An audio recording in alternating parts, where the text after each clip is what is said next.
Hey everyone, these are the Boy in the Striped Pajama, chapter 14 questions. Number one, when Shmuel has a black eye, what does Bruno think happened? Uh, he thinks that it must have been a bully or something like that. Shmuel really doesn't want to talk about it. So we don't really know what happened. It could have been a fight with one of the boys in the camp, but probably more likely it was from one of the soldiers would have done something like that to him. I just want to point out something else right below that. It says he, Bruno, felt an urge to help his friend, but he couldn't think of anything he could do to make it better. This is again that thing of Bruno is very stubborn and he can be very frustrating as a character. But when he sees somebody suffering, when he sees somebody in pain, he identifies that human side of them, and he does have that ability to empathize with others. Number two, what does Bruno ask Shmuel every day? On page 150, every day, Bruno asks Shmuel whether he would be allowed to crawl underneath the wire so that they could play together on the other side. But Shmuel does not think that's a very good idea. This is important to think about.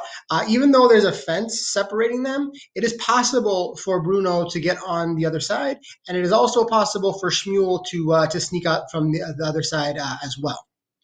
So even though there's this barrier between them, it kind of gives us this sense that something could happen at this point. Number three, what does Bruno have to say about the striped pajamas? This is again one of those things of Bruno not understanding the situation. He wants to know, why are you always wearing pajamas all the time? He says, "Don't you ever get tired of wearing something like that? Don't you have anything else in your wardrobe?" He just sees them as pajamas, even though we know that they're actually prison uniforms that they're wearing. And then he kind of pretends like he doesn't like stripes on 151, but it says, in fact, he did like stripes, and he felt increasingly fed up that he had to wear trousers and shirts and ties and shoes that were too tight for him when Shmuel and his friends got to wear striped pajamas all day long. From his point of view, it seems like a nice thing to be able to wear pajamas all day. Again, even though we know that they're actually prison uniforms and they don't have a choice in what they're wearing. Question four, what does Bruno let slip to Gretel? He lets slip the idea, the fact that he has a friend. On page 153, I should be with Shmuel by now. He'll think I've forgotten him. This was a secret. He didn't think that anybody else should know about this because it might get him into trouble. But he just by mistake says that he has a friend named Shmuel.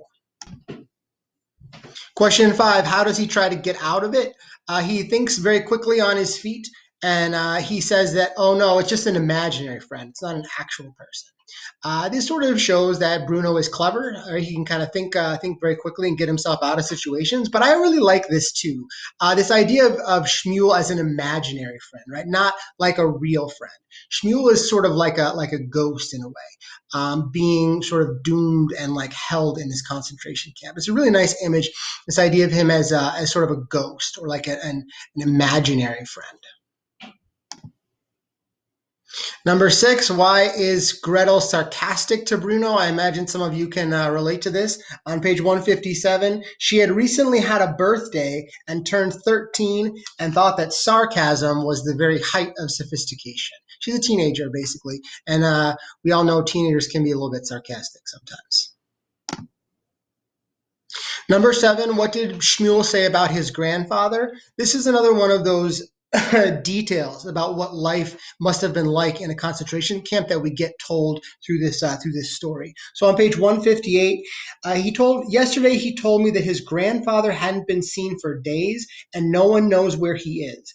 And whenever he asks his father about him, he starts crying and hugs him so hard that he's worried he's going to squeeze him to death. This is something that would happen. The people are sort of being held in this camp for an indefinite period of time.